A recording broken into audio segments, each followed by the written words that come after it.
individëve që institucionet ju kanë njohur statusin e kujdestarit ndaj familjarëve të tyre, ligji nuk ja njeh periudhën e kujdestarisë si periudhë sigurimi.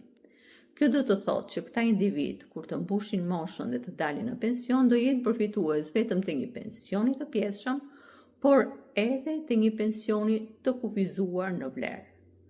Kjo gjë duhet të korrigjohet menjëherë.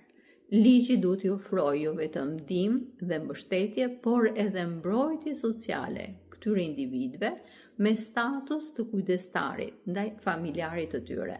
Dhe periudha e kujdestarisë, ligji do të duhet t'ia njohë që nga dita që këta individ kanë marrë statusin e kujdestarit dhe deri në kohën kur këta individ mbushin moshën ligjore për të dalë në pension.